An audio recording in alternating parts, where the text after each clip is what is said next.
पूरी जिंदगी मेहनत करते करते हमारा दम निकल गया, फिर भी हमारी गरीबी नहीं मिटी। लगता है पूरी जिंदगी हमें गरीबा ही बन के रहना पड़ेगा। हरिदास भाई क्या करे, समझ नहीं आता। अरे रे। अरे ओ गोपाल, अरे क्या तुझे धूप में कष्ट हो रहा है क्या? मैं देख समझ सकता हूँ बहुत तेज धूप है, पर हम किसानों की किस्मत ही ऐसी है, पूरी जिंदगी माथे पर ही रह जाएगी, समझा? कष्ट और मेहनत के सिवा हमारे पास और कोई रास्ता नहीं है, जल्दी कर। अरे हाँ रे हरिदास, क्या ही बोलूं, तू तो सब जानता ही है। घर में 2 वक्त की रोटी जुटाने में हमारी जान निकल जाती है, फिर भी घर की औरतों की फरमाइश पूरी नहीं कर पाते। अरे औरतें ऐसी ही होती हैं भाई, फिर भी हमें हार नहीं माननी चाहिए भाई। हम किसान हैं, अगर हम मेहनत नहीं करेंगे तो सिर्फ हमारा परिवार ही नहीं बल्कि ये बाजार, हर समाज, अरे सब कुछ थम जाएगा। हम उगाएंगे तो दुनिया खाएगी, यही नियम है। हाँ, सोचा था खेती का काम छोड़कर मछली पालन का करूंगा काम, तालाब बनाऊंगा, लेकिन वो भी किस्मत में नहीं था, नहीं कर पाया। हाँ रे, सही कहा तूने। मैंने भी सोचा था कि खेती के साथ साथ कोई बड़ा व्यापार करूंगा, लेकिन हाथ में इतना पैसा कहाँ रहता है। साल की शुरुआत में ही जमींदार बाबू से बहुत सारा कर्ज लेना पड़ता है, फिर धान बेचकर पैसा चुकाते चुकाते चुकाते चुकाते सब खत्म हो जाता है। उसके बाद फिर से संसार चलाना है। सब देख देख कर उलझन होती है रे। नहीं रे हरिदास, इतना उदास मत हो। अरे नाम में दास है, लेकिन उदास नहीं होना। चलो दोनों मिलकर काम कर लेते हैं, पता नहीं कब बारिश होगी। अब ये गर्मी और बर्दाश्त नहीं हो रही है, पता नहीं विधाता कभी हमारी तरफ नजर उठाकर देखेगा भी या नहीं। चलो चलो। क्या हुआ माँ, और कितनी देर लगेगी? मुझे स्कूल जाने में देर हो रही है। अगर स्कूल देरी से पहुंची तो टीचर मुझे डांटेंगे, तब मैं क्या बोलूंगी बताओ तो। थोड़ा इंतजार कर, अभी खाना ठीक से बना नहीं है। ऐसा खाना तुझे कैसे दे दूं? आज वैसे भी घर का काम करते करते बहुत देर हो गई। घर का काम मत बोलो, बोलो कि आज बाजार करने में तुम्हें देर हो गई। घर में चावल नहीं था, ये मैं बहुत अच्छे से जानती हूँ। तुम मुझसे छुपाओगी तो क्या होगा? मुझे सब पहले से पता चल जाता है। बेटी, तेरा कष्ट देखकर अब मुझसे रहा नहीं जाता, लेकिन क्या करूं? हम गरीब लोगों की किस्मत ही ऐसी है, इतनी मुश्किलों में जीना पड़ता है। तू पढ़ाई में इतनी अच्छी है, लेकिन जन्म देख एक गरीब घर में लिया। तेरे मुंह में 2 निवाले अन्न डालने में भी हम असमर्थ हैं।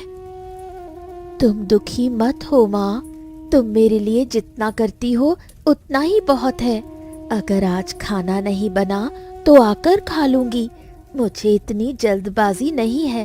तुम आराम से सब काम करो, मैं आज स्कूल जा रही हूँ। हाय रे, पता नहीं तुझे कब बड़ा आदमी बना पाऊंगी। तेरा इतना कष्ट मैं नहीं देख पा रही हूँ। हे ऊपर वाले, तू हमें कष्ट दे रहा है तो दे, हमें कोई दिक्कत नहीं है, लेकिन मेरी बेटी का ख्याल रखना, उसे जिंदगी में कभी कोई दुख ना मिले, कम से कम हमारे कारण तो बिल्कुल नहीं। क्यों भाई कमला, क्या खबर है तुम्हारी? आजकल देख रही हूँ बड़े मजे में हो, तुम्हारा तो पता ही नहीं चलता। इधर सुबह होते ही पति काम पर चला जाता है और तुम भी बाजार से सामान लाकर घर में अच्छा बुरा पका रही हो।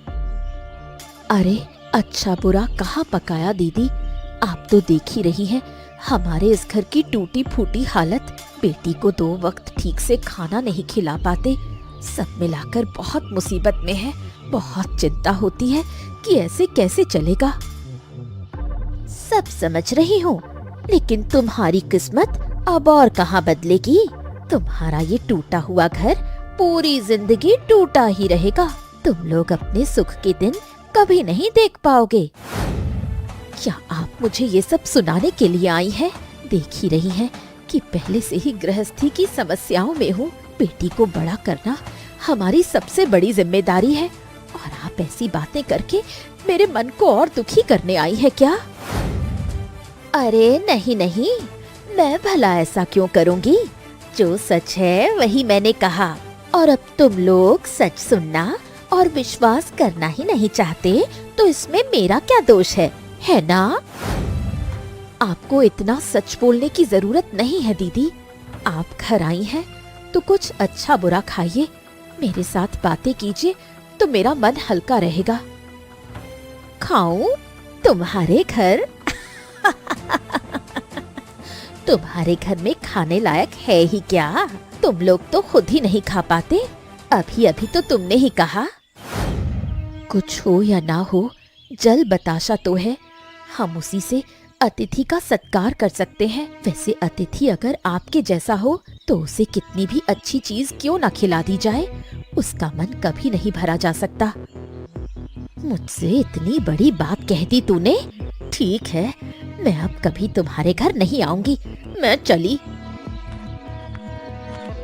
भला टली, पता नहीं कहां कहां से परेशान करने चले आते हैं।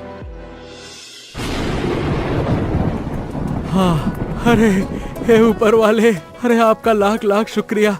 आपने आखिरकार मेरी बात सुन ली, अंत में बारिश बरसाकर हमारी जान बचा ली। अब बस इस बार की फसल अच्छी हो जाए। फसल अच्छी हो गई तो इसे बेचकर अच्छी कमाई कर सकूंगा और उन पैसों से जमींदार बाबू का सारा कर्जा चुका दूंगा। हाँ।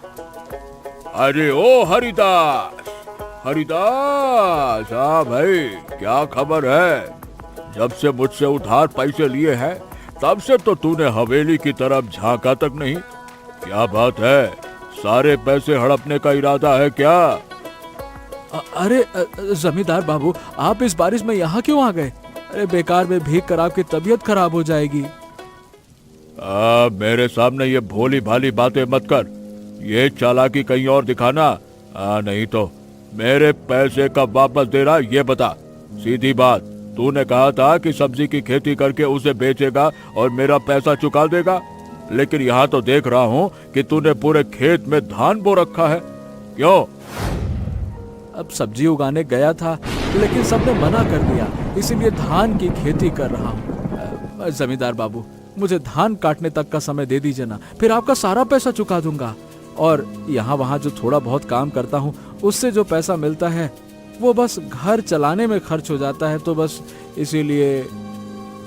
अच्छा, तो क्या संसार सिर्फ तेरा है? परिवार तेरा है, घर तेरा है? मेरा परिवार क्या क्या फालतू है? तू अपना घर कैसे चलाएगा ये पूरी तरह तेरी समस्या है।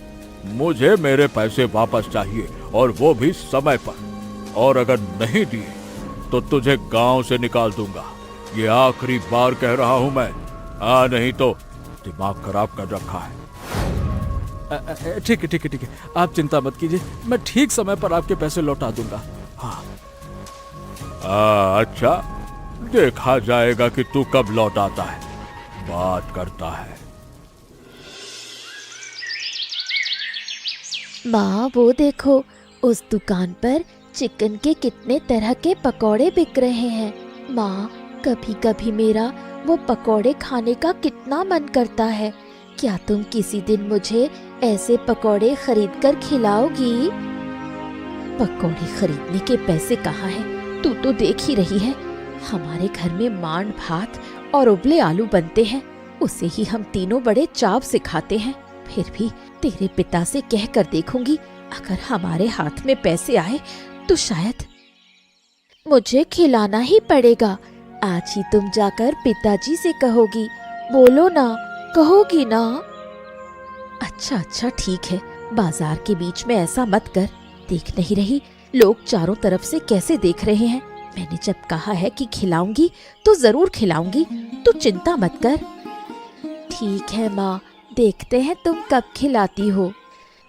अरे क्या बात है, क्या बात है? हमारी मिट्टी लाडली ऐसे उछल कूद क्यों कर रही है? क्या खाएगी बेटा, बता। चिकन पकौड़े। अच्छा अच्छा, ठीक है ठीक है। आज जब तुम्हारे पिता मेरी दुकान पर आएंगे ना, तो मैं उनके हाथ तुम्हारे लिए थोड़ा सा मांस भेज दूंगा। तुम लोग मजे से खाना, ठीक है? लेकिन रहीम भाई, हमारे पास इतने पैसे कहाँ? वो छोटी बच्ची है, वो तो जिद करेगी ही, पर इसलिए आपको।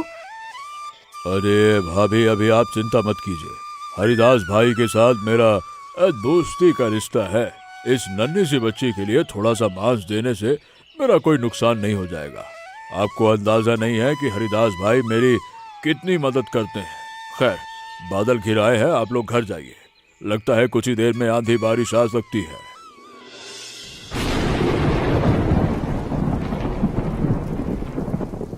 आहा माँ, क्या शानदार खुशबू आ रही है, सीधे नाक में बस रही है माँ। लगता है ये मांस बहुत ही स्वादिष्ट बना है। हाँ, मुफ्त का मांस स्वादिष्ट ही होता है। तुझे कितनी बार मना किया कि रहीम काका से ये सब बात मत कहना, लेकिन तूने मेरी एक ना सुनी और सब बोल दिया। अरे तुम उस पर ऐसे क्यों चिल्ला रही हो? हैं? देखो, उसकी वजह से ही आज हमें मांस नसीब हो रहा है। पिताजी, एक बार खाकर तो देखो, माँ ने बहुत अच्छा बनाया है। साथ में थोड़ा धुएं का सौंधापन है, खाने में बहुत मजा आ रहा है। हाँ, सही कहा रे बेटी, तू तो बिल्कुल ठीक बोल रही है। मांस सच में बहुत लाजवाब बना है, जबरदस्त।